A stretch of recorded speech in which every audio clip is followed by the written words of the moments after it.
Welcome to red TV. నేను మీ Teja. Pastor Ajay బాబుని arrest చేశారు. గత కొన్ని రోజుల నుంచి అజయ్ బాబు చేస్తున్న వ్యాఖ్యలు, ముఖ్యంగా శ్రీరాములు గురించి మాట్లాడే విధానం, ఇదంతా కూడా కొంతమంది వ్యక్తులకి నచ్చలేదు. సో వాళ్ళు కేసు అయితే ఫైల్ చేశారు. అండ్ మరీ ముఖ్యంగా ఒక క్రిస్టియనే ఈ కేసు ఫైల్ చేయడం ఇందులో చాలా ఆశ్చర్యం కలిగిస్తుంది. దీనికి సంబంధించి ప్రస్తుతం మనతో పాటు మాట్లాడడానికి ఫోన్ కాల్లో హమారా ప్రసాద్ గారు ఉన్నారు. ఒకసారి ఆయనతో మాట్లాడే ప్రయత్నం చేద్దాం. ఎందుకంటే అజయ్ బాబు గారు హమారా ప్రసాద్ దగ్గర నుంచి నాకు థ్రెటనింగ్ ఉందంటూ కూడా అతను ఖమ్మం పోలీస్ స్టేషన్లో రీసెంట్గానే ఒక కంప్లైంట్ ఇవ్వడం కూడా మనం చూసాం. సో ఒకసారి ఆయనతో మాట్లాడే ప్రయత్నం చేద్దాం. ప్రసాద్ గారు నమస్తే అండి. నమస్తే అండి. సో రైట్ సార్, అజయ్ బాబు గారు అరెస్ట్ అయ్యారు. సో చాలామంది కూడా మీ గురించి మాట్లాడుతున్నారు, వీళ్ళు కావాలనే ఇరికించి అరెస్ట్ చేశారని చెప్పేసి. దానిపైన మీ స్పందన ఏంటండి? ఒకవేళ నిజంగా ఆ విధంగా ఎవరన్నా అనుకుంటే మాత్రం వాళ్ళంతా అమాయకులు అనుకోవచ్చు, లేకపోతే వాళ్ళంతా బుద్ధి తక్కువ లేని వాళ్ళు ఇంకోటి లేదు. ఎందుకు అంటే పోలీస్ స్టేషన్ లో, తుకారం గేట్ పోలీస్ స్టేషన్ లో కంప్లైంట్ ఇచ్చింది హిందువులు కాదు. పోలీసులు స్పష్టంగా ఆయన అరెస్ట్ చేసింది తుకారం గేట్ పోలీస్ వాళ్ళు. తుకారం గేట్ పోలీస్ స్టేషన్ లో కంప్లైంట్ ఇచ్చింది ఎవరు? ఒక క్యాథలిక్, క్రిస్టియన్ మతంలోని క్యాథలిక్ సమాజానికి చెందిన జోసెఫ్ అనే ఒక పాస్టర్. ఆయన కంప్లైంట్ ఇచ్చాడు. ఎవరి మీద? అజయ్ మీద. సో ఆ కంప్లైంట్ ని ఆధారంగా అజయ్ ని అరెస్ట్ చేయడం జరిగింది తప్ప దాంట్లో మాకేం సంబంధం? ఆయన మన హిందూ సమాజానికి సంబంధించిన వ్యక్తి కాదు కదా. ఆయన ఇచ్చిన కంప్లైంట్ ఏమని ఇచ్చాడు? హిందూ సమాజంలో అంటే హిందువులకు దేవతలను నోటికి వచ్చినట్టు మాట్లాడుతున్నాడు. అలాగే క్రైస్తవ మతంలోని క్యాథలిక్స్ ఉంటుంది కదా, క్యాథలిక్స్ విగ్రహారాధన చేస్తారు. అజయ్ ప్రొటెస్టెంట్, వాళ్ళు చేయరు కానీ వాళ్ళ చర్చ్ లో కూడా సిలువ ఉంటది, విగ్రహం ఉంటుంది, అన్ని ఉంటాయి. లేదా మన క్యాథలిక్ లోకి వచ్చామనుకోండి, ఖచ్చితంగా వాళ్ళు మేరీ మాత విగ్రహాన్ని పెడతారు, కంపల్సరీ పెడతారు. వాళ్ళు కూడా విగ్రహారాధన చేస్తారు. అయితే ఆ విగ్రహారాధన గురించి ఒక ఛానల్లో విగ్రహారాధన గురించి ఏదో మాట్లాడుతూ యేసు విగ్రహాన్ని తీసుకురండి, బొమ్మను తీసుకురండి, లేదా మేరీ బొమ్మను తీసుకురండి, పగలగొడతా, విగ్రహాన్ని బలగొడతా అన్నాడు. ఆ కంప్లైంట్ అదే రాశాడు. ఆయన జోసెఫ్ అనే వ్యక్తి ఆ కంప్లైంట్ ఆ విధంగా రాశాడు. రాసి మా మనోభావాలు అంటే క్రైస్తవుల మనోభావాలు దెబ్బతీస్తున్నాడు, హిందువుల మనోభావాలు దెబ్బతీస్తున్నాడు, తక్షణ చర్య తీసుకోమని చెప్పి తుకారం గేట్ పోలీస్ స్టేషన్ లో కంప్లైంట్ ఇవ్వడం జరిగింది. యేసు ప్రభు విగ్రహం పగలగొడతాను అన్నాడు అజయ్ బాబు. అందుకోసమే జోసెఫ్ ఈ రకంగా రియాక్ట్ అయ్యి పోలీస్ స్టేషన్ లో కేసు పెట్టడం జరిగింది. అవును, మరి దీనికి మాకేం సంబంధం? ప్రవీణ్ పగడ తప్పదాగి స్లిప్ అయి చనిపోతే దానికి మేమే కారణము. ఒక క్రైస్తవుడు క్యాథలిక్ సమాజానికి చెందిన ఒక జోసెఫ్ అనే పాస్టర్ కంప్లైంట్ ఇచ్చినా మేమే కారణము అంటే క్రైస్తవ సమాజంలో ఏం జరిగినా మేమే కారణం అంటే ఎట్లా? ఆశ్చర్యం ఆలోచించాలి కదా. జనరల్ గా మనిషి అనే వాడికి ఉంటుంది అంటే కొద్ది కామన్ సెన్స్ ఉంటుంది, కొద్ది ఆలోచన శక్తి అనేది ఉంటుంది. అసలు ఏమి లేకుండా మాట్లాడితే ఎట్లా? నోటికి ఏర్పడుతుంది, ఎవరికి ఏదొచ్చాడు మాట్లాడితే ఎలా? నాకేంటయ్యా సంబంధం దానికి? ఆల్రెడీ ఛానల్స్ అందరూ కూడా ఆయన ఇంటర్వ్యూ తీసుకుంటున్నారు. ఆ ఇంటర్వ్యూ కూడా ఆయన స్పష్టంగా చెప్తున్నారు. ఆయన సాధారణంగా అజయ్ బాబు రాములు వారి విగ్రహాన్ని పగలగొడతానని ఎక్కడా అనలేదు. జోహార్ శ్రీరామ్ అనే ఒక పదం అయితే వాడాడు, కానీ యేసు ప్రభు గారి విగ్రహం పగలగొడతానని అన్నాడు. మా ఛానల్లోనే అతను ఆ విధంగా మాట్లాడాడు. అదే కదా, మా విగ్రహాలు పగలగొడతానని చెప్పలే. మా విగ్రహాల గురించి అని మా దేవి దేవతల గురించి తప్పుగా మాట్లాడారు అని చెప్పి ఆయన పెట్టిన కంప్లైంట్. ఆయన కంప్లైంట్ కూడా ఆల్రెడీ బయట అందరు చూస్తున్నారు. క్రిస్టియన్స్ అందరు కూడా జోసెఫ్ మీద కౌంటర్లు కూడా వీడియోలు పెడుతున్నారు ఆయన మీద. మరి ఇక్కడ మేం చేసింది ఏమున్నది? మా తప్ప ఏముంది? ఇప్పుడు మా దేవి దేవతల మీద ఏదో ఛానల్లో రాము మా బొమ్మర్ద అని బుద్ధిహీనంగా అంటే జ్ఞానం లేకుండా మాట్లాడాడు పిక్చర్ లాగా. దానికి జేఏసీ అని చెప్పి హిందూ సంఘాల ఐక్యం జేఏసీ వాళ్ళు ముప్పైలో కంప్లైంట్ ఇచ్చారు.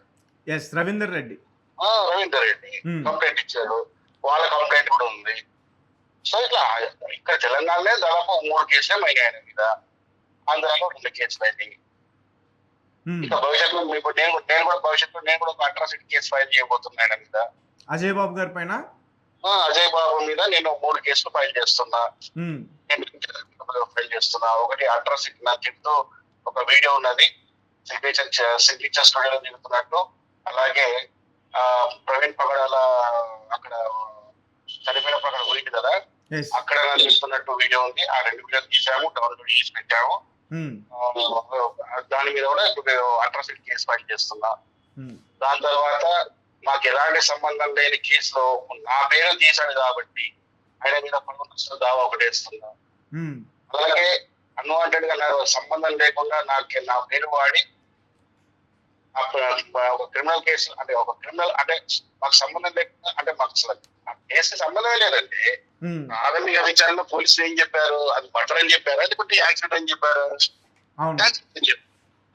మరి అందులో మేము చనిపోయామని చెప్తే తప్పు కదా. అది తప్పుడు సమాచారాన్ని సమాజంలో నాటి మా మీద విద్వేషాలు రెచ్చగొట్టాడు మా మీద. అదే ఇప్పుడు చాలా మంది అమాయకులు చూసాం మనము, చాలా మంది మా మీద గట్టి అరుస్తూ మేము అది చేస్తాం ఇది చేస్తామని చెప్తున్నారు. ఒకవేళ ఎవడైనా మా మీద దాడి కానీ ఏమైనా చేసి ఏమించుండే రెస్పాన్సిబిలిటీ ఎవడు? దాని మీద ఒక క్రిమినల్ కేసు కూడా ఫైల్ చేస్తాడు వ్యక్తిగతంగా. Right sir.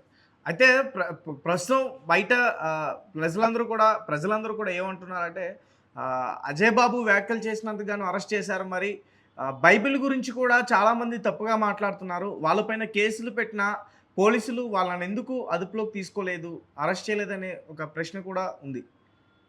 అది పోలీసులు అడగాలి. ఇప్పుడు పోలీసులు ప్రతి ఒక్క కేసు ఒక కంప్లైంట్ లో ఆ కంప్లైంట్ యొక్క ఏది ఆధారాలు చూస్తారు వాళ్ళు.